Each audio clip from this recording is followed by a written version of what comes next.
Looking through the demand forecasting and demand planning requirements, we go into the JustRight application through the D365 F&O dashboard.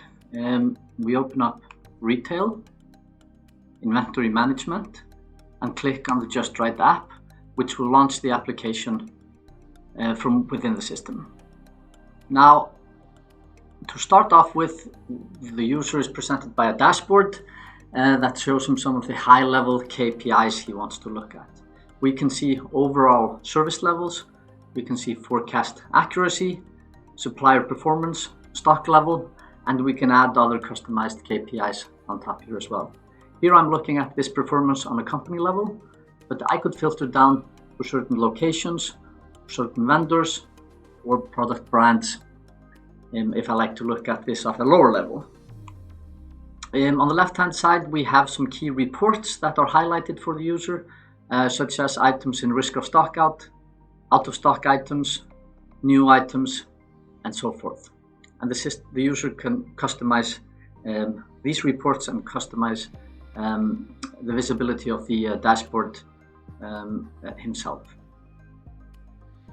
Now, going down to a lower level, we get a list here of all the items that we have available, and clicking on an item, this will open up the item card that gives us a little bit more detail about the underlying attributes of that item. So looking at the graphical item card, we can see that if I hover the mouse here, this is today, and on the left hand side here we have historical data, and on the right hand side we have forecasted data. Now, if we check out some of the elements here on the graph and just look at the basics, we can see we have sales history, which is displayed here on a monthly basis, but we can drill down to weeks and days as well.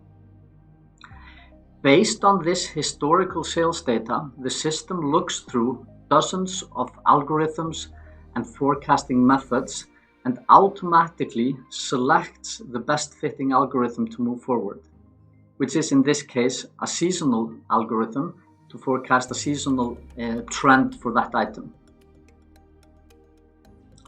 Now, on top of this, we can look at additional data such as safety stock, which the system calculates dynamically based on the predictability of this item and the importance, which is defined by an ABC classification. We can add minimum stock levels to this as well.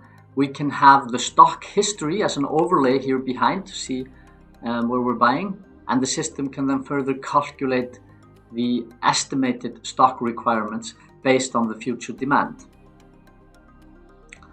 The system calculates the forecast for each item down to each location. So you will get a different demand forecast for each item in each location. We can then further summarize this demand up on a warehouse level to give the accurate warehouse demand that needs to be purchased to fulfill those stores. We can look behind the scenes for each item, where we can edit the confidence factor, we can set forecast dates, define the period we're looking at, we can look at the lead time that is associated to these items, and so forth. There are a lot of additional functionalities here to the item card. We can summarize these items up, look at them at the higher level in the hierarchy. We can also create and edit reports, exception reports, where we can flag the items we want to take a closer look at. We can do some planning where we can edit the forecast to give an uplift either down to item level or to product family, location, or actually any level of the business hierarchy. Once we have defined the demand based on the forecast and machine learning algorithms, we can then create transfer orders and purchase orders based on this demand that take into account all of the order parameters such as minimum order quantities, order multiples, lead times, and so forth.